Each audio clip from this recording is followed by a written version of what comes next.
Okay, so what happened is that for some reason, the stream stopped right before I started reviewing the script or reading it. So I spent an hour going through 20 pages and it didn't get recorded and no one got to hear it. So I feel like a nincompoop because I should have been paying attention to the YouTube stream. So what I'm going to do is try to kind of go through it quickly and summarize my thoughts as I go through it.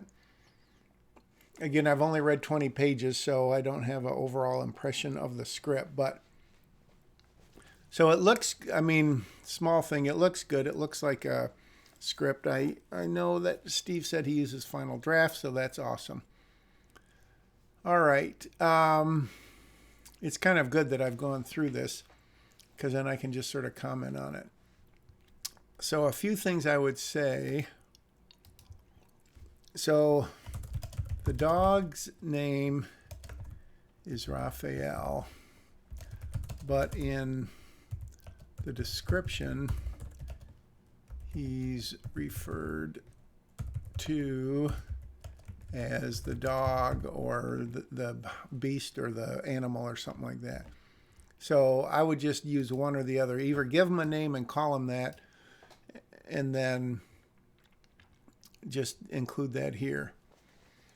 So here's a woman. We don't know who the woman is. She's 30 years old. She tells Raphael to bring her home. We're in a home for girls, but then we see boys sleeping in bunk beds. So that was confusing to me. We hear the flute music, and then we meet Garland McCoy, who's 12 years old. He slips out of bed. Boys, so it says boys keep out, because if you don't, you get busted back to level 1. That's fine. So Garland is there, and then Mindy, who's also 12 years old, walks up. She has the flute. What are you doing? You're going to lose your level. So I didn't understand this because the girls, the warning was for the boys, unless there's another one for the girls that we don't know about. So that was a little confusing to me. Don't leave me here. I'm going home. So maybe it's a thing for orphans, which I know is what happens. Flute music. Raphael leaps in. So here's an instance where the dog, it could just say Raphael. And now, so we haven't heard either of their names spoken. So as far as we know, it's Mindy and Garland, but now we've got D and we've got Gar. So as far as the audience knows, the boy's name is Gar, the girl's name is D. And now you're referring to him as Gar right here. So I would pick one or the other because otherwise it could get a little confusing. All right, so we've got 2 pages that introduces this home, this kind of ethereal thing. We introduce the woman who's whoever, and then we've got the dog, and we've got Mindy and Garland. All right, so now here's what I don't understand. Excuse me, residential care facility. This is an enlightened home for girls. So these are 2 different things, presumably. And yet Garland is here. So he's somewhere else now. So this was confusing to me. And again, I would say Garland and not just Gar. And then boy, we don't know who this is. All right, so confusing. He thinks it was a dream. She tells him Mindy's gone. We don't know for sure who Mindy is because all we heard here was D. So again, need to keep things crystal clear, especially early on. So we meet 3 kids. They've each got nicknames, which is a little confusing because much later on we hear their given names and we don't know for sure who the 3 are because all we've ever heard are their nicknames. They're in an ice cream shop. There's a lot of, as I read through here, it seemed like there's a lot of looking, peering, frowning, staring, a lot of looks. The other thing I commented on, which I'll comment on again, is the size of the cast, which I could keep track of. We've had 2 plus the boy who we won't count. We've got the woman at the beginning, so we've got 3, and now we've got 6, and now we've got 7, and now we've got 8. And one comment, how would we know that she's arrogant? The audience wouldn't. You could give that direction to the actress, but it doesn't really have a place in a script as far as I am concerned. So the cast is like at 8 right now. 3 pages in, be patient. So I don't really completely understand this scene. We talking like putting your dad's books on sale in my store. So Truman's dad writes books.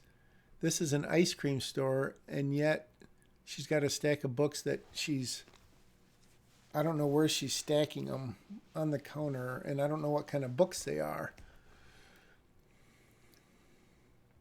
I like this. That's interesting. I'm not sure how it works into what happens next. You're Mr. Patrick's wife. I had a problem with that line of dialogue. Why that comes out of where, and this is basically exposition for the audience. All right, here's where I got really confused. Garland's daughter. So we saw Garland here, and he's a boy. He's 12. There's no indication of passage of time. And now Garland's got a daughter, Prissy. And unless it's a coincidence, I got super confused. So we know that Prissy's mom is dead. She doesn't want anything. Barb says it's on the house. My husband won't allow him to do what needs to be done. Don't judge me based on what my husband does. It's good that the home has your dad. So the dad, Garland, is in the home. So this has got to be 30, 40, 50 years later or something. That's what I'm a little confused on. I'm not my husband. So this scene starts on the beginning of page, well, almost the beginning of page 3. And it lasts, I mean, that is a long scene. I didn't realize that before, but it lasts like 4 pages for the beginning of a movie. That's a long time. And I'm not sure, having read through this once, I don't really know what happens from beginning to end that propels the story along. We meet people, but it just feels like it needs reworking and maybe some of the logistics and the logic of what is being accomplished here. Like we talk about Lucinda and we don't know who that is yet. And then Gass says that's all he has, but then he gets money out later. So, and they keep talking about, this facility, and we don't know if it's a home for girls, which I assume it is, not that institution that it was in the second scene. I like this line here. I don't know why she tells them or asks them to sit outside. And I don't know why Gass decides to pay up after all. All right, so here we go. Lucinda, who must be a house mom or something. One thing I wasn't clear of here, a couple things. We know these kids are 12. We don't know how old Angela is when we meet her. We know she's tall, so immediately I think she's 17, 18, 19. But then we find out, obviously, she's not. She's introduced as Angela. She says Angela here. And then she says, well, it's pronounced Angel. And then she talks about how it's pronounced. So I'm not sure the reason for that. Why we need that confusion unless it's going to come into play later. So then they introduce everyone by their nicknames. You'll see them in school. What kind of ice cream would you like? She doesn't have any money. And then Barb says basically because of the tips, she doesn't have to worry about it. I was a little confused of why she calls her Miss Klaus there and then Angel here. She's trying to be nice to her, friendly. I would assume she would call her Angel both times. We have business. Who does Lucinda have business with? Barb? Do I look like? How about a double fudge? Oh, the other thing is, sorry.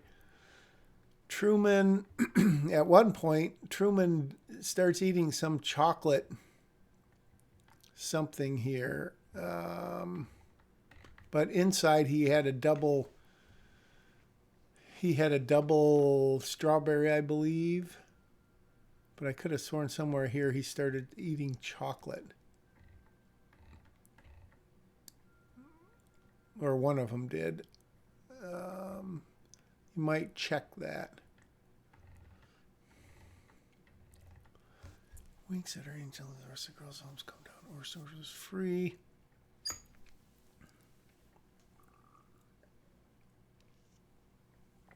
So she sees the dog that took the girl, Mindy, at the beginning.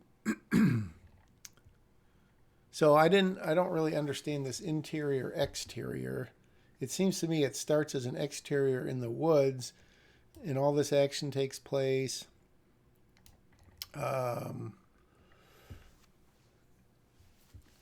Outside, and then we go inside. I would just make that two different scenes. So here's something else. Is this the same Mindy that we saw back here? Right here. So there's Mindy, and then we see.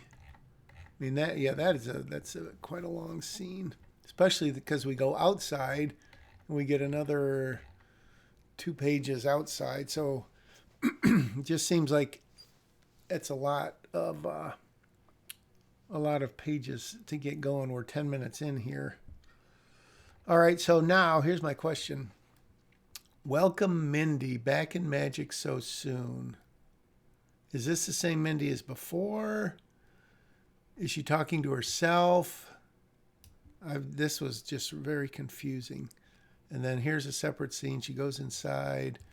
There's all this stuff in there. And now here's double confusion. I assume Melanie is Mindy, and maybe her name changed somewhere in the writing of the script.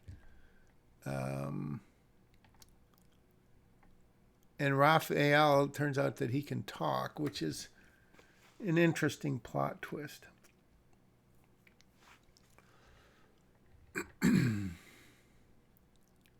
So again, Melanie here and then Mindy here. Confusing. So she's some sort of I don't know, magician, witch, something with what she's doing.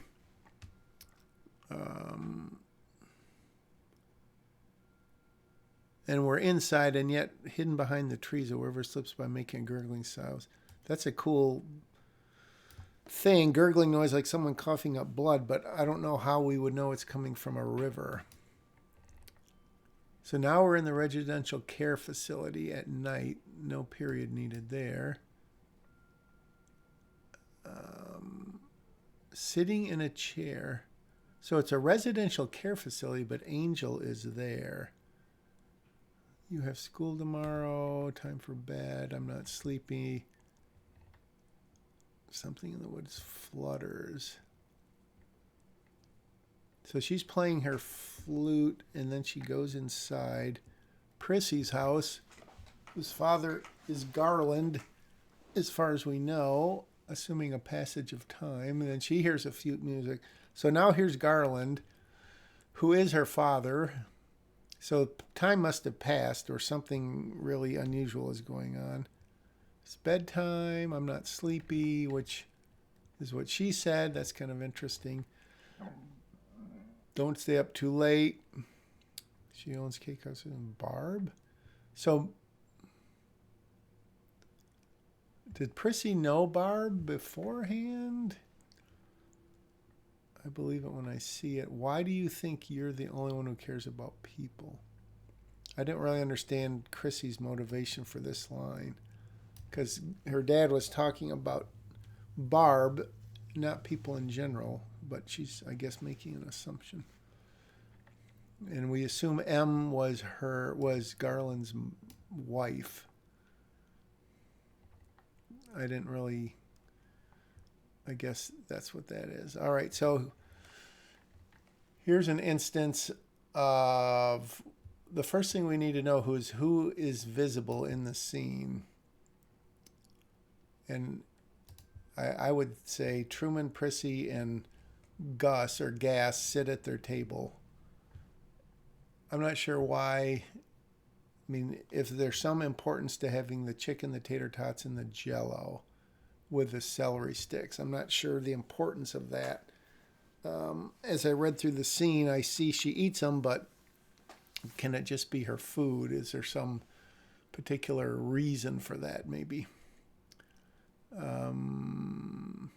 So Angel is sitting at a different table.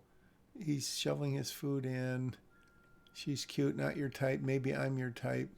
So this tells me that even though they're 12 or whatever years old, they're talking about who's their type. Prissy doesn't like either of them, and yet she doesn't think that Gas should like Angel, or that she doesn't think that she's his type.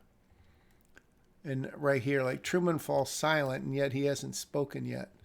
So I sort of get what's going on there, but it feels like that needs to be said differently. So like this, I'm not sure what the significance of this and why the Jell-O turned into gelatin. My dad should stop that. So Garland, I don't know. Garland is the head of the school. We know what that's like. So Gas and Truman are saying they don't have any friends, implying that Prissy really isn't their friend, or the three of them don't have any friends. At least we don't think so.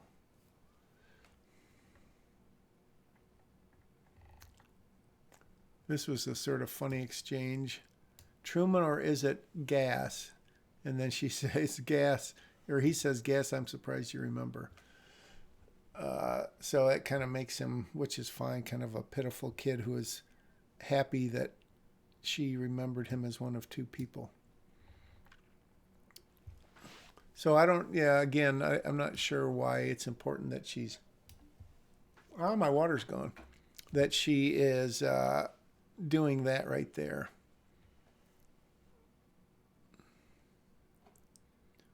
And then she goes down to sit with her.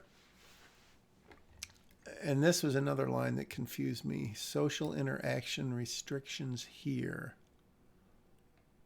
Maybe she's saying that Prissy just like her name is.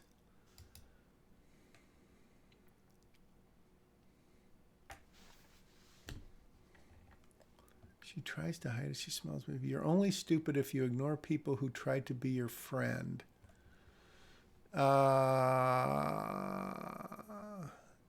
He's delivering this line to Prissy, I think. But I don't know where the implication is that she's stupid in this line here.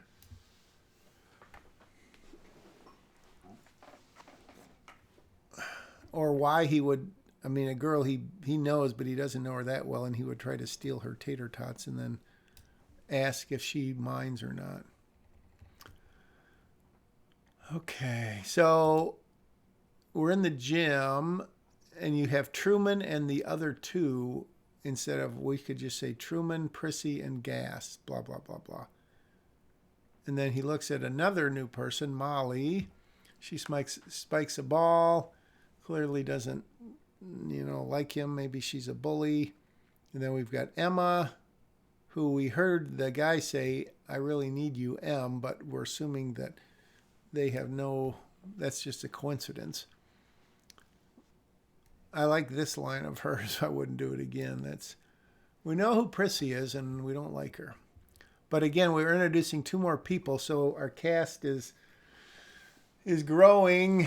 And I think, as I said on my live stream that didn't get recorded, when you think about it, any given movie might have 6 to 10 characters that are really principal and have, the role of antagonist, sidekick, protagonist, foil, whatever. But it just feels like we're getting a fair amount of people here, unless we've met everyone we're going to meet, because it's hard to give, character arcs to this many people.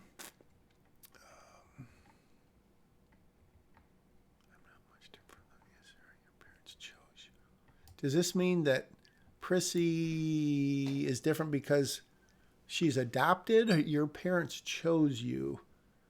I wasn't exactly sure what that meant.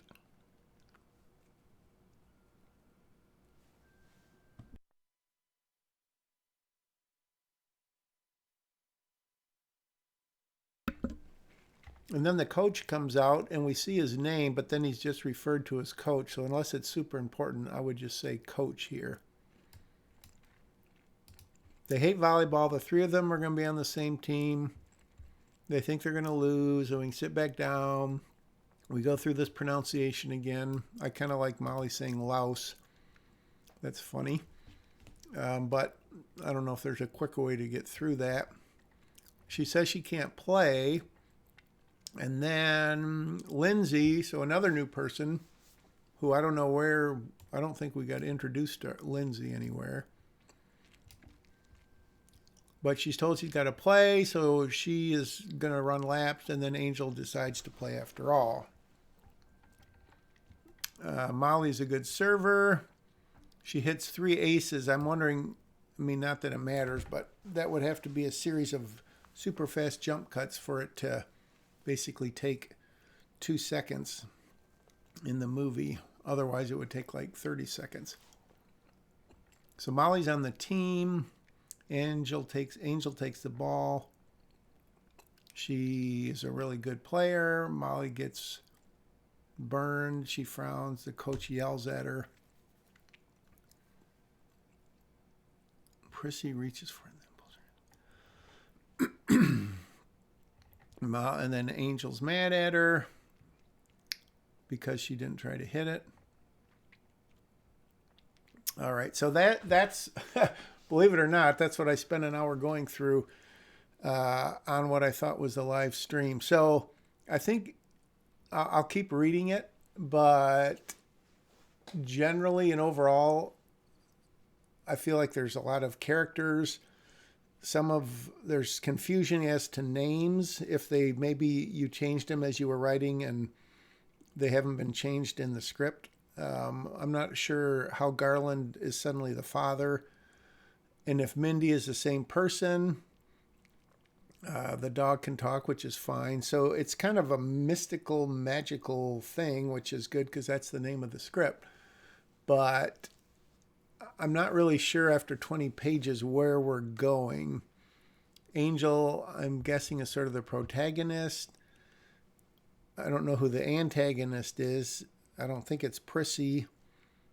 I guess I'm not just sure where we're going here, and maybe it will become apparent as I move ahead. But I think that's all that I'm going to comment on semi-live. At least you'll be able to see this and get my thoughts on it. But, in terms of the formatting, it looks good. It's well written, really not any typos or grammar problems that I saw. Just a little bit of confusion. The dialogue, both in the dialogue and then just in the description, setting up who is in what scene and exactly what visually is going on. So that's pretty much it. I'll end the recording here. And thanks for letting me read this. And again, I'll read some more and make some comments to you But for now, I will stop recording. Thanks. Bye.